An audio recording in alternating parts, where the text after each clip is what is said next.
Welcome to the Flourishing Podcast. We've got a very special episode today. We're back at a school. It's another one of our school story episodes, and we're here at Loyola College.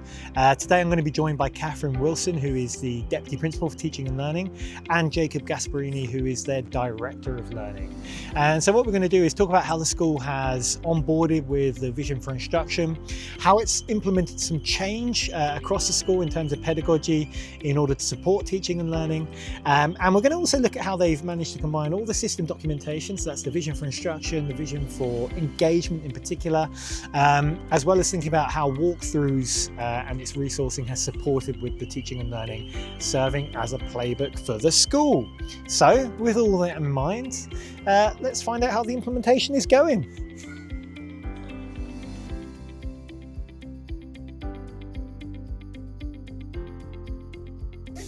Welcome to the Flourishing Podcast. Catherine and Jacob, thank you for having us. Thank you very much. Good to be here. Thank you. It's an awesome school. It really is. We were mesmerised by the grandeur of the place. And then you come in, you've got the modernity of some of the new buildings. And we're lucky to be in one of your health and human development classrooms right now with a really awesome golf simulator behind. So there'll be a lot of jealous schools watching this, I'm sure. First and foremost then, and I mentioned this as we walked in, it's really impressive. What is it about Loyola College that makes this a special community for you, Catherine? I think what stands out for me is that people genuinely care about each other. Yep. And it's not just a school where people come to learn. Sure. It's that community, it's that family where people feel like they belong. Yeah. I think as well, at its heart, it's grounded in that Ignatian value of Cura Personalis, of the development of the whole person. Sure. And you see that everywhere and anywhere, where we just encourage people, whether it's students or teachers or parents, to grow and make a difference. Yeah, yeah.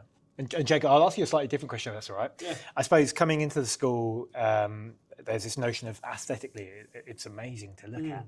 But what are you most proud of when people do walk into the school and what they experience more than anything? I think the most important thing for us is that community feel between staff and students, between staff, how family orientated the school is, especially with our wellbeing structure, with our houses in particular, where feeder schools go straight into a particular house and families are grouped together. I think that's helped reinforce that idea that, Catherine mentioned before, where everyone genuinely cares about each other. Yeah. And that's driven by the structures that are being created around those kinds of things. Journey as much as anything as well. Yeah, completely. So we'll dive in then before we talk about your story, let's talk a little bit about how, I suppose, Max's system approach has supported, and then we can dive into what that journey's looked like for you. And obviously we've got the Vision for Instruction, we've got the Vision for Engagement, and now more recently we've got the Vision for Leadership. So you've got three kind of companion documents that guide the system. Yeah. How's that unity looked and felt like for you here at Loyola? I think probably about 4 years ago, my appointment, and looking back now, it was laying the foundations for the engagement and Vision for Instruction. We had a PL day led by Tom Brunzel from Berry Street, and he asked the staff what was our biggest gap, and unanimously staff responded in the inconsistencies. So together with Anna Salmiak, we looked at how we can approach that and how can we have a shared language.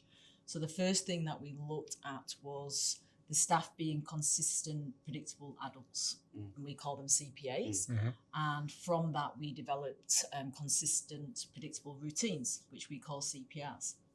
And that was the start and end of a lesson. Are you ready to learn? Are you ready to leave? And that started the momentum, now looking back, of laying those foundations, like I've said, aligning the well-being and the teaching and learning two domains together. Yeah, and then with the release of the Vision for Instruction and Vision for Engagement, that was the natural next step progression after that, where staff are already used to thinking about what are the areas that we want to improve in our own practice here at the college, and then the Vision for Instruction created this a clear framework about how to do that within classes in terms of teacher practice, but also that shared language and an evidence base, which is obviously really valuable for creating that why and how we're going to go about creating some of this change. Amazing. And yeah, you talk about shared language. We partnered with Tom Sherrington and WalkThrus, and we have the WalkThrus Hub. Has that supported you with this notion of shared language and shared kind of that system playbook, if you will. Yeah. Completely. So we started using the WalkThrus pretty much as soon after we'd experienced them with Max, and we used them on a PL day, obviously with all of the staff. So naturally the wellbeing team started to use them from a teaching and learning point of view, and now they're starting to use them from a behaviour for learning tool. So we use the problem solution tool with our staff, and they are now progressively using it and becoming more comfortable and familiar with it. And again, you've got that shared language. Now, when you say WalkThrus, it's not just a teaching and learning tool, which it was at the start, perhaps more so. It's now part of the wellbeing team as well, and they use that a lot. Incredible. Yeah, I think the walkthrough specifically, it creates those really precise representations of specific practices, which then supports that shared knowledge and shared language for the practices that we're trying to use in our classroom, which are then really valuable for those conversations that you're having with staff, either formally in meetings and things like that, but I think especially those informal conversations we have in the hallways and in workrooms and things like that, where you're talking about these are the things I've tried and this was what did or did not work. And it's made those conversations, I think, far more efficient, because now we are using language where we all know the same things. I think that includes the students. Yeah. So even when we're using the safe cold calling and CPR, the students are using that language as incredible, well. So I think the next step is obviously continuing that journey, but then bringing the parents. Brilliant. Using that shared language. Yeah. And I suppose that's the beauty, isn't it, of that kind of exposure and that kind of naturalization to the walkthroughs. It becomes the fabric of your school, your induction processes. We hope at Max that eventually, you have teachers moving across schools from school to school, that consistency still remains regardless. And they just make sense. They're just simple with the steps. They're easy to understand and make sense. Incredible. I suppose for that next step of your journey as well, the orange walkthroughs book is the one that's kind of catered towards school communities. So bear that in mind. All right, so we've got that out of the way with kind of the system priorities, how the system support and what you're doing with that. Let's then go back to maybe the beginning of last year, the beginning of 2025, Catherine, and Jacob was reappointed to the school, but in a new role.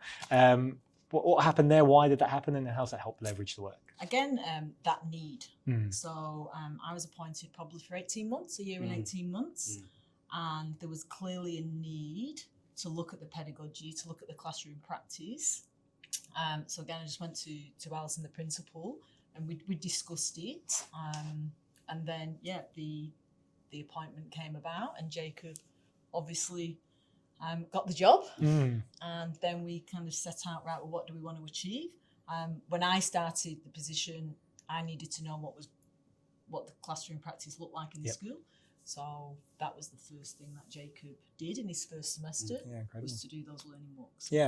We spoke a bit earlier on, Jacob, and you kind of rolled up your sleeves straight away, didn't you? And there was a kind of notion of finding out what was going on, getting some student perception, getting staff perception, learning walks, as mentioned there, getting into the classrooms. So what was that experience like? It's probably been the most enjoyable professional experience that I've had, which was one of the first things that Catherine and I discussed was I needed to understand what was happening across the school in terms of teaching and learning. So I invested a lot of time in that first semester, spending 2 weeks in every single faculty in the school, doing informal learning walks. It was really important too for both of us that it was set up that, they were non-judgmental. It was focused on just understanding what was happening in the classrooms across the school. And then that sort of helped support and understand what the patterns were. And then we sort of tried to triangulate that data with the student perception data with students from 7 to 12, which is about 80%, I think, of the student population engaged with those surveys. Amazing. And in a really positive way too. And we were really pleased with how seriously they took it and how invested they were in their own learning and making a difference in terms of the changes that we want to make for them specifically. The other two elements we're looking at our Maxis data and also getting feedback from staff about this is the journey that we're going to be on. What do they see as the benefits, the challenges, and possible solutions to some of those challenges really early days. So when they do, or if they did crop up later, people were primed to try and solve them. Amazing. And I suppose you've got all this data, schools are rich with data. You've got quantitative, qualitative, perceptive, all these notions. What do you do next then? Is it to devise some sort of professional learning plan? Or what are the next steps from there? Yeah, so that allowed us to identify the gaps again and respond to that feedback. And then following a Max network meeting, and it seems so simple now looking back, but there was just a template of the year of each terms. And once we'd identified the areas of need, we very simply just put it on the template and said, right, what do we need to address, how and when? Coupled with that, Alison said we could have a teaching and learning meeting once a term, which was invaluable.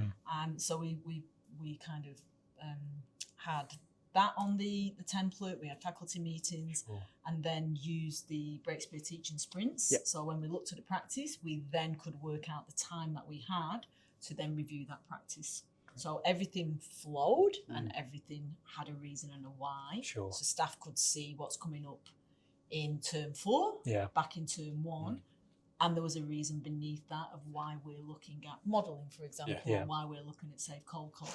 And we were completely transparent with the data that Jacob researched and found, and that seems to have worked.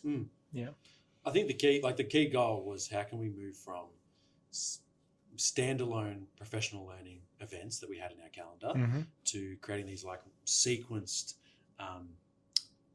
professional learning sessions that built on one another to try and create that shared language and shared understanding and knowledge about what it is that we need to improve and how we're going to do it. Yeah, sure. As a kind of a couple of takeaways there, this idea that you've got to be really transparent, provide clarity as to what you're doing. But I suppose there as well, carving out the time to make that work happen and being given that privilege of having a teaching and learning meeting. I know that's a luxury in a lot of places, but particularly with the EBA agreements and trying to work around those. So, teaching and learning is our kind of main priority, is it not? Yeah, it's our core business. Yeah, for sure. Yeah. But I think that's why for us it was about refining those existing structures, not trying to create new ones. And it allowed us. Sorry. We just didn't want to get into that additive trap that of course. schools can be prone to. Yes, which is what Simon Breakspear talks a lot about in our Flourishing Learners Improvement Networks. A little bit of a plug there, but ultimately just the simplicity of everything that needs to be done. Short cycles, really simple documents like having a blank yearly planner that suddenly triggers your mindset to think, okay, where are we going, when we're doing it, how are we doing it? Yeah. I think we moved from being more reactional to intentional. Sure. Looking back now, I think that's the biggest kind of move that also comes with a simple document, such as planning the year out. Yeah, great. Yeah. And you mentioned Simon Breakspear, and we use teaching sprints as like that connective tissue between those meetings. Because sometimes they might be 2, 3, 4 weeks, 5 weeks apart, or they might be over a term break. And so how could we make sure then that it didn't completely fade away, that momentum in between those sessions? And we use them to try and make sure that happened. Amazing. And I'll do a plug here because I think that's important. If you're interested in Dr. Simon Breakspear's work, we've got an episode out on that. You can find that on our YouTube and podcast channels. So please do. All right. So we thought about then kind of how this journey began back at the start of 2025. Naturally, I think when schools start this improvement work, they find a pedagogical strategy or technique in WalkThrus, let's say modelling, and jump straight into it. But we know that it's hard to just jump straight into things like that, but if you don't have expectations and routines in place, because how can you work on modelling when the students are not settling down at the beginning of a lesson? So how did you navigate that?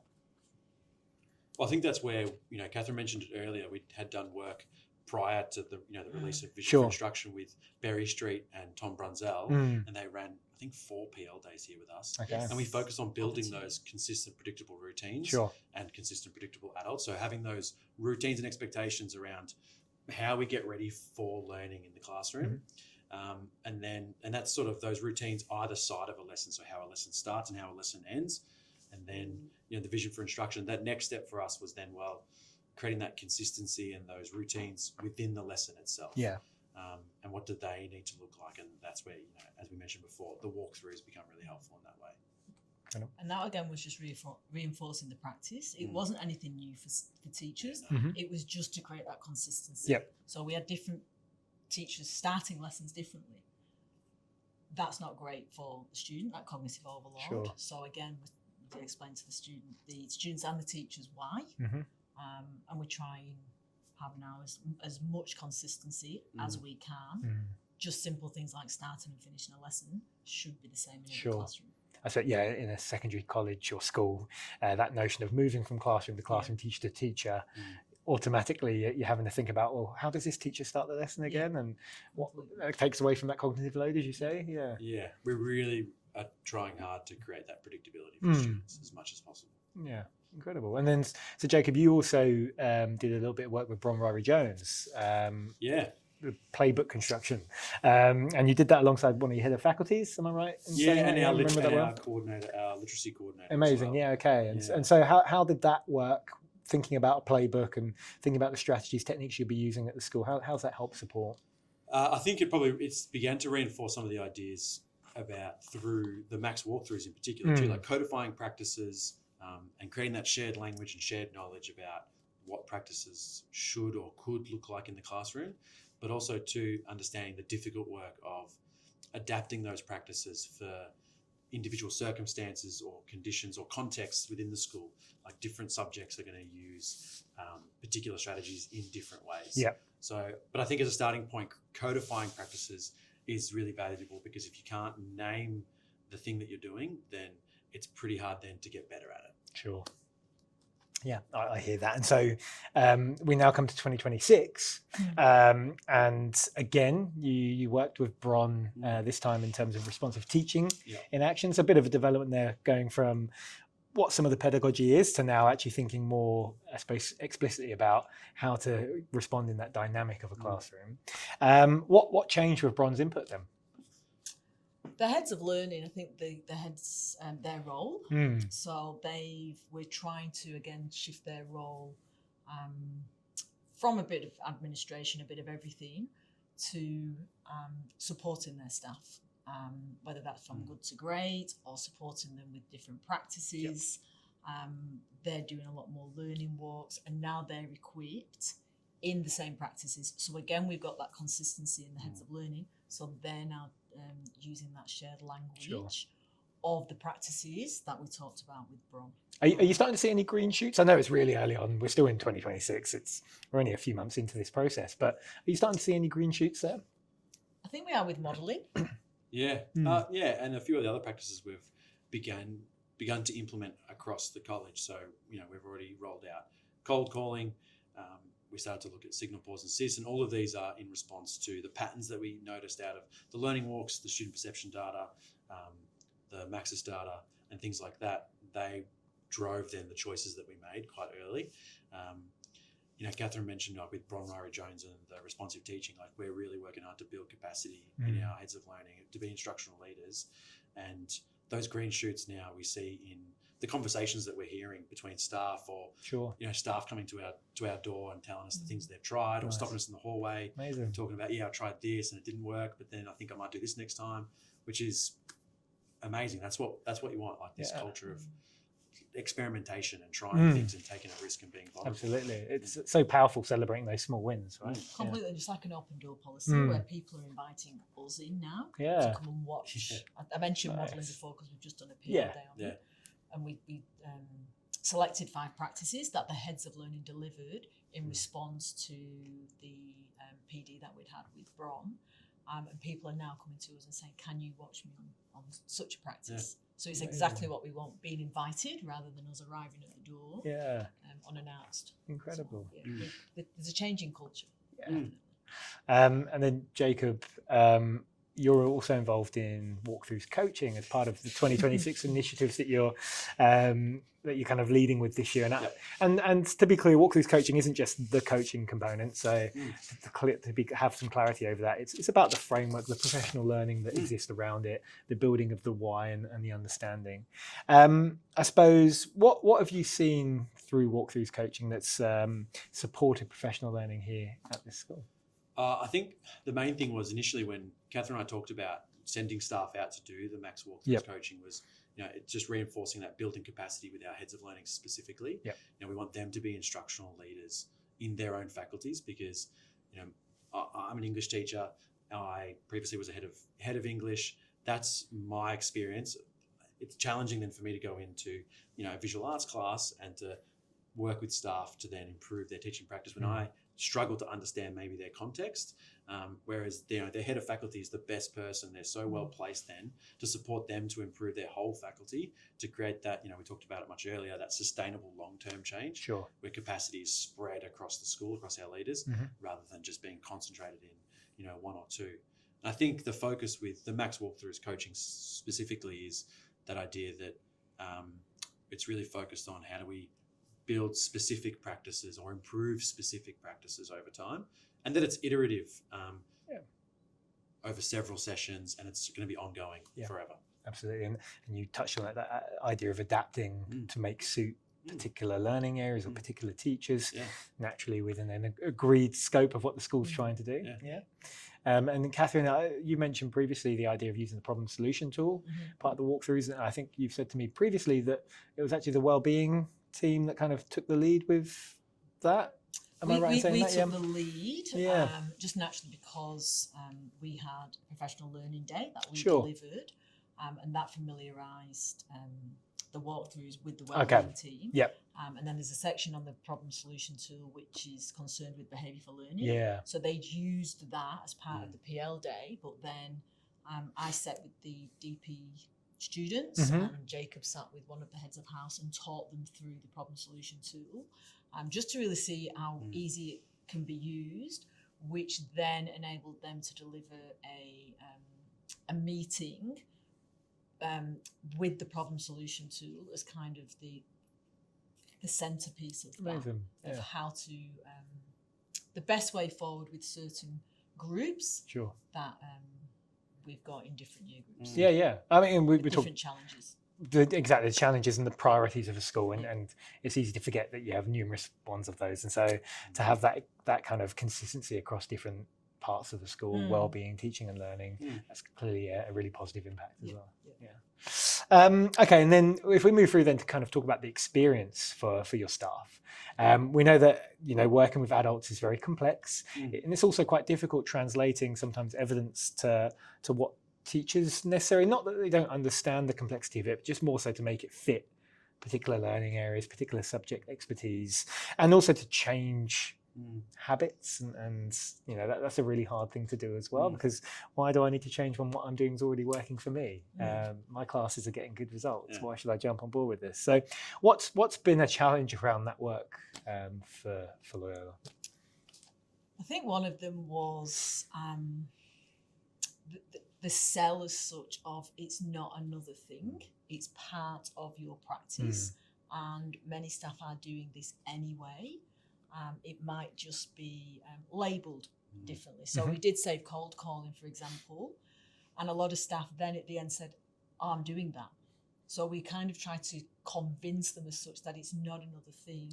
It's just kind of bringing that to the forefront of their mind, that they're doing it just in a different way. The same with signal, pause, insist. They're doing it anyway. It's just making them realise that they're doing it and then refining it rather than introducing something new. So I think it's that was probably the biggest thing. And taking the time to really reinforce that. Completely, yes. And on reflection, some things we maybe will have rushed through, or maybe done it maybe not the best time, near the end of a term, but we kind of live and learn on that. But it was convincing the staff it's nothing new.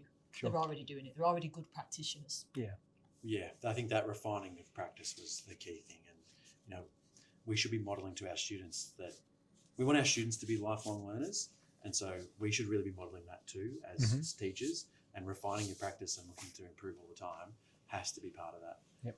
I think the other big challenge was the possible perception that it's an attack on teacher autonomy or teacher agency, but then I think trying to reframe that for them around this idea that instead it's actually about this collective efficacy or consistency actually gives you more room to be the teacher that you are and to bring your personality to the classroom, because those other small things, and you mentioned some of them before about routines that we have about behaviour in the classroom, if those things are being addressed and there's predictability there's space then for you to be quite creative in what you do. And how do you think you navigated that then? In what ways did you enable staff to change that perception? I think there's probably a few ways. I think not always successfully, I'm sure, but definitely not. yeah. No, definitely not. But I think one of the initially maybe felt a little bit awkward, but one of the initial ways was actually modeling a lot of these practices in our meetings. Of course, yeah. So all our staff meetings, head of learning meetings, and things like that, especially if we're running them, but everybody does this now. We model all of the things that we want to see. So Amazing. Those things that are good for students as learners, there's no reason why they're not good for adults as learners. So we do cold calling in our staff meetings. We always have learning intentions. We have a do now. Yeah. We do things like that in our staff meetings to model those things. Yeah. Again, I've said it a couple of times already now, but getting it into the fabric of everything you do, right? That has that impact. Completely. Yeah. And the staff can then see it works. So when we say cold call, they know they've got to be listening in meetings where we know you switch off in meetings.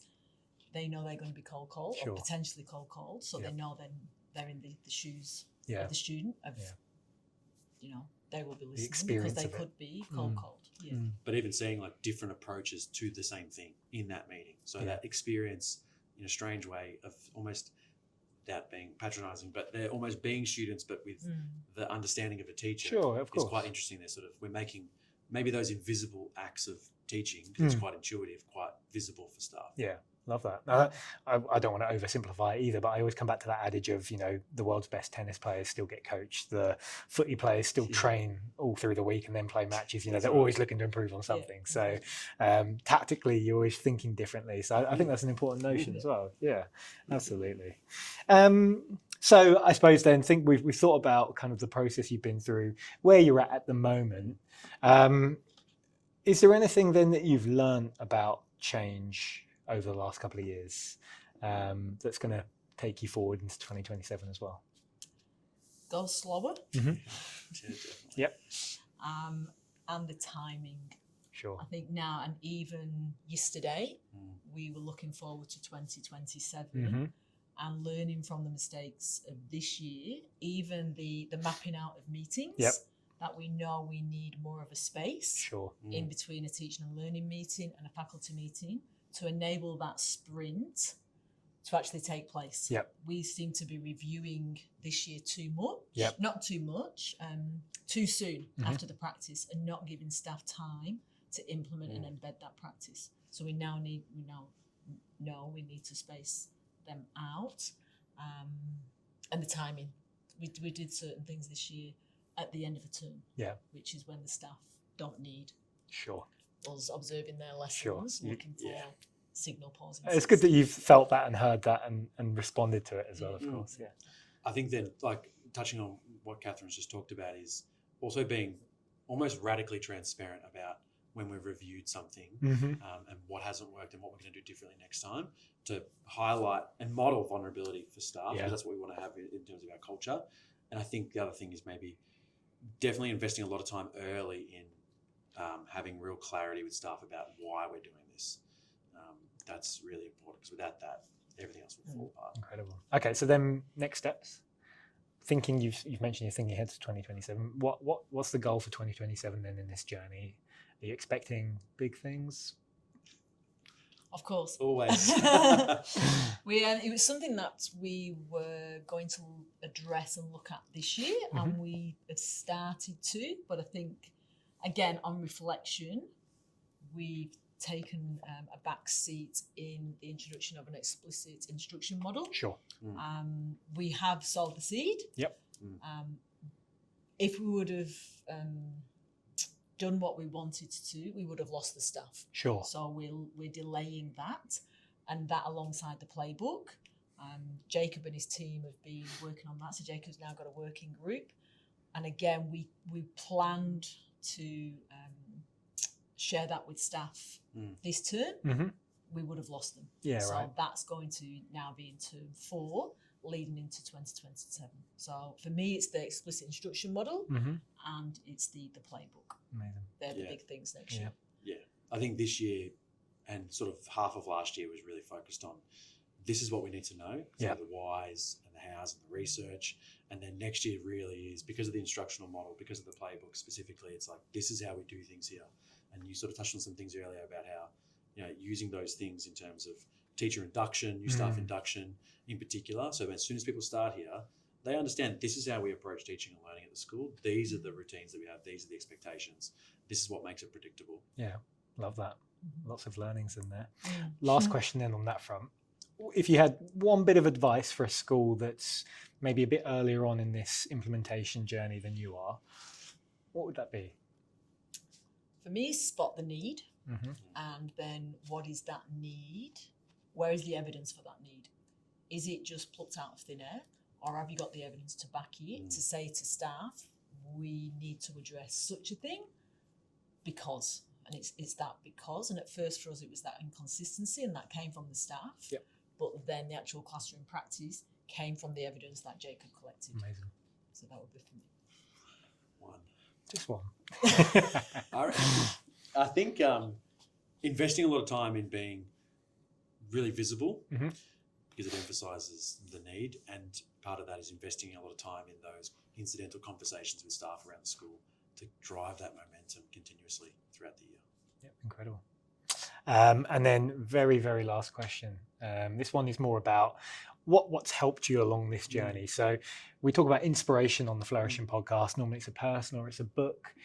Catherine, we'll start with you. What's been a kind of inspiration for you on this journey? I think Teach Like a Champion. Yep, I'm and we've sure got that on we've the all read. table. Yes. Yes, product placement. There we go, dug them off. And this started, I went back to the UK probably about 8 years ago now, and I was talking to an ex-colleague, and he said, have you read this book? Because it's amazing and it's just simple. And he kind of knew that I liked simple things and consistency. So I went away, bought the book, and thought it's exactly that. It's the shared language, it's the common approach, and it's just simple. And I just love the idea, and it's similar to what Jacob did and I did when I started. It's just visiting different classrooms, visiting different schools, and taking best practice. And again, it's nothing that we don't know. It's just refining our practice and maybe just refreshing our skills of how have you thought about it differently. Incredible. So. Yeah. And Jacob, your inspiration? Mine's actually a book I read it when I first became head of faculty. So Okay. Dr. Timothy O'Leary's Classroom Vibe. Nice. And it was probably my first introduction to thinking about collective teacher efficacy and how, especially the very last section is about what does this all mean for leaders specifically, and thinking about how can you help your staff drive change and improve teacher practice. And it's something I hadn't really thought about before, because I'd gone from being a classroom teacher to then leading a faculty at 27 or something. And it was important to me that I do that job well. And so I wanted to think about how I might do that for them and support them. Really formative for me in terms of getting me probably to this stage. Good. Where Of course. I think it's important that, teacher, your job is essentially to help upskill teachers and kind of keep that longevity of education going in their mindset. But it's the same for leaders as well, of course. You're constantly trying to push yourselves and learn and grow. Completely. Yeah. Well, thank you so much for joining us on the Flourishing Podcast, Catherine and Jacob. Really, really insightful. And I think it's really nice to paint a picture of the journey you're on, this change journey you're on. And I think it's also important to point out that no change journey is ever really complete. And we're not suggesting for 1 second that there is perfection across Loyola College in every single classroom, nor should we expect that. No. But it's just great to hear that kind of clarity over what it is you're attempting to do, the steps you're taking, and I suppose as well a bit of reflection for you guys on what you've done and the journey you've come on. So congratulations for that. Thank you very much. Thanks. Thank you. So thank you for joining us on the Flourishing Podcast. If you are interested in sharing a story like this, like we have here today at Loyola College, please get in touch. It's podcast@max.vic.edu.au. We'd love to share more implementation journeys, because I think that's going to help leverage everything we're doing across schools and across our system in particular. But until next time, keep flourishing.